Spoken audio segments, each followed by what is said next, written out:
What's good, homies and homettes? On today's episode of Reflecting with Chris, I want to talk a little bit about this story that just came across. I just came across this story on Instagram, right?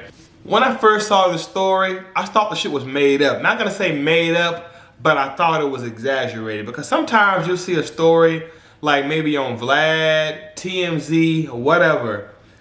It'll have this headline, you click into it and read into it, and it's just over exaggerated for clicks. So I did a little digging and I came across a few news clips. So this story is legit. This shit really happened. I've been telling you guys, we are literally in spiritual warfare. Like it or not, spiritual warfare is very real. And we got a lot of individuals out here on that fucking demon time. Before we talk about this story, go ahead and play the clip for you guys. A man was shot and killed in Greektown after a disagreement about holding the elevator. Detroit Now's Gino Vici spoke with the victim's family, who's calling on the suspect to turn himself in. I really can't sleep. I haven't been sleeping. Rosalind Hurst and her family are devastated after her son, 29-year-old Ariel Harris, was shot and killed. Hurst says she got the frantic call from her daughter-in-law early Sunday morning. They were panicking and shocked, and she just kept screaming, "He's been shot, he's been shot." Hurst says Ariel was a loving father of 2 young boys and says every morning her son called her to check on her, and says the last few days have been rough, not getting her morning call from her son. It just seems so unreal. Hurst says when she got that phone call her son had been shot, she hurried to the hospital. Maybe about 30 minutes into getting to receiving hospital, we found out that he didn't make it. According to Detroit police, Ariel was shot after a disagreement outside of an elevator inside of the International Banquet Center in Greektown. Police have not released the suspect's name, but did release this video of the person they're looking for, and he's still on the run. Hurst has this message for her son's killer. I don't understand how you could go to sleep at night. She also has this message for the suspect's mother. Mother to mother, if you've seen, I know you've seen your son's face on the news, on social media, please have your son turn himself in. If you have any information about the man seen here in the video, you're asked to call police. In Detroit, I'm Gino Vici. Now, there's quite a few clips online for this story right here. I chose this clip particularly because it's only a minute and like 40 seconds. Didn't want to choose no long clip, all right? But as you see, guys, this young man was killed. Now, I checked out a few articles on this and a few news clips on this. Apparently what happened was this guy was leaving a party, right? Went to the elevator, and apparently he held the elevator to let some women on first. So he held the elevator open to let some women on first. Apparently another guy got irritated and he said, "I'm getting on this fucking elevator regardless." It caused the argument between him and the other guy, and he got shot as an end result. That's the gist of what happened according to these articles and according to the few news stories that I saw. And as I'm reading the comments, a lot of people are saying things like, "This guy's a piece of shit. He took a father away from his kids. He took a son away from his mother." And I agree 100%. But this is nothing new, guys. We hear stories, not exactly like this, but similar stories like this all the time. People getting killed for little to nothing. And again, guys, you never know when you're dealing with an individual that is on that fucking demon time. I agree, the guy's a shitty person. He did a shitty thing. His ass belongs in jail. But let me say this though, and I want you guys to please comment below. I want you guys to comment below, because I'm reading the comments, and even on the news, the narrative being pushed is this man got killed for being a gentleman. And yes, that's somewhat true.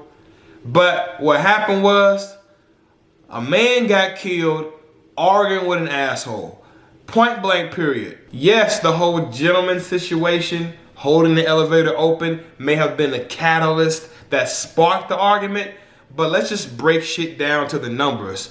Math is universal language. Let's break this shit down and simplify this equation. Point blank period, Guy gets killed, leaving the party, arguing with a fucking asshole. And chances are, this asshole was under the influence. If you look at the news clip, the suspect is literally holding a bottle of alcohol in his hands. If you have any information about the man seen here in the video, you're asked to call police. Now, there's a reason why, if you study Islam, they're against drinking. Me personally, I drink margaritas and shit like that. I have shots and stuff like that. But there's a reason why Islam is against alcohol. There's a reason why they call it spirits. You drink alcohol, guys, that shit can literally lower your vibration. Not only would it lower your vibration, you can become subject to spiritual attack. Your demons can be let loose. Let me give you an example, right? Let's say somebody has a real bad problem with his temper. He's even been in jail a couple of times for assault. But through counseling, through meditation, right? Through working on himself, doing that inner work, he's able to control it a bit better, right? Staying in character that is not really natural for you, if it's more natural for you to be a abusive asshole or to assault people or to get mad easily, staying in this character that you're trying to become is not necessarily natural to you, and that requires a lot of mental energy. It requires some type of mental focus to stay within that character. And when you do things like drink alcohol and you allow the shit into your bloodstream, your mind is not as sharp. Your mind is not as strong. Not only is your vibration being dropped, but your mental focus is being dropped. And that can be a problem because when you have those demons in you, you don't have that higher mind keeping that demon tamed. You know, I've been out with people, guys. That's why you can't go out for drinks for just anybody. So how many of you guys can relate? You know, there's some guys you go out for drinks with, I call them happy drunks. You know, cracking jokes, hugging too long, if you know what I mean. Like, hugging too long. Just great energy. You know, happy drunks is what I call them. Then you got those guys who are battling demons and they let shit come out. They might get angry. They might pick fights with random people in the fucking club. I've had some guy, I'm not gonna say his name obviously, but this guy was in the fucking closet. And he started telling me about a bunch of gay shit he was doing back in the day. You know? So, guys, you gotta be careful who you choose to go out and have drinks with. So the point I'm trying to make is this. The guy didn't necessarily get killed for being a gentleman. He got killed arguing with an asshole who was most likely under the influence. And obviously, he was strapped and he was on that demon time. Point blank fucking period. In some of these articles I've read, they make it seem like he got shot for simply holding the elevator door open, right? But if you watch this news clip and other news clips, they clearly say an argument happened. There's no telling what those guys said to each other. How many of you guys seen the argument before? You know, curse words are being said, eye contact is being made, maybe some bitch ass nigga this, bitch ass nigga that was said. I found it hard to believe, I could be wrong, but I found it hard to believe the guy just got shot for simply holding up on the door. There's no telling what words were exchanged during that fucking heated argument. And I'm gonna say this too, and I want you guys to comment below and please let me know your thoughts. I personally think, this is just my opinion, that holding the elevator door open for women and letting them on first is doing too much. That's just my opinion. Not talking shit. I ain't trying to be on no hardcore red pill shit. I'm just saying. I personally think, my personal opinion, holding the fucking elevator door open, letting women on first and all that shit is completely unnecessary. Last time I checked, the elevator doors literally automatically open. They literally open automatically. They open automatically and you get on, you push the floor you want to get on, that's that. If somebody's on first, sometimes they'll say, hey, what floor you need? And they'll push it for you. But for the most part, I don't see the need to hold the elevator door open for anybody, a door that already opens automatically anyway, to let anybody on first. You know? Now I can see if we're already on the elevator and you know how the doors are about to close and you kind of push your arm in or stick your foot out so it doesn't close to let more people on. I can see you doing that. I've done that quite a few times. And other people have done that for me. But to fucking leave in a party, holding the shit open, you know, telling the guys, let the ladies in first. Chances are, guys, you don't even fucking know, by the way. I can see if you with you and your homie and no other guys, I guess. But holding the door open, telling strangers you don't even know, we're letting the women on first. In my opinion, that's some fucking bullshit. And chances are, this suspect felt exactly the same way. He felt like that was some fucking bullshit. He felt like this guy was doing the absolute most. And he told him, I'm getting on this fucking elevator regardless. An argument happened. He probably felt in his heart, this motherfucker got some nerve arguing with me. Keep in mind, he was most likely under the influence. He literally had a bottle of alcohol in his hand. You know?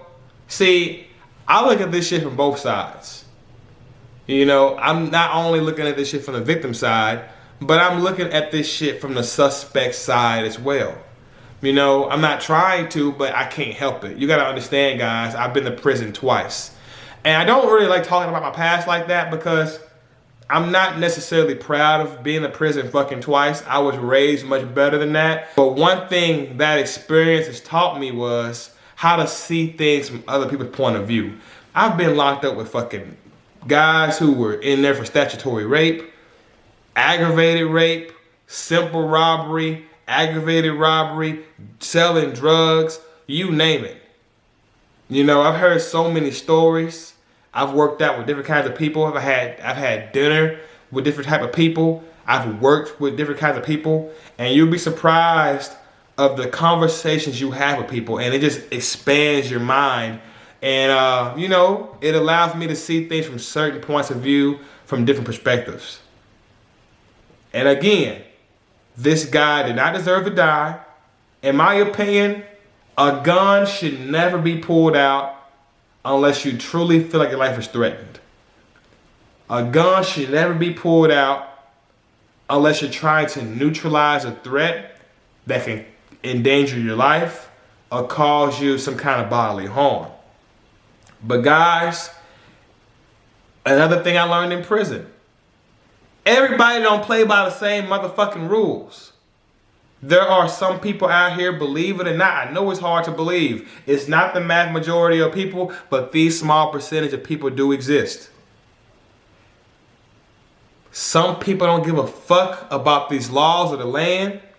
Some people don't give a fuck, nor do they value human life. And you gotta keep that shit in mind when you're out here arguing with fucking strangers. Point blank period. Keep in mind, spiritual warfare is very real, and there are literally some people out here walking around on that demon time. Stay on point.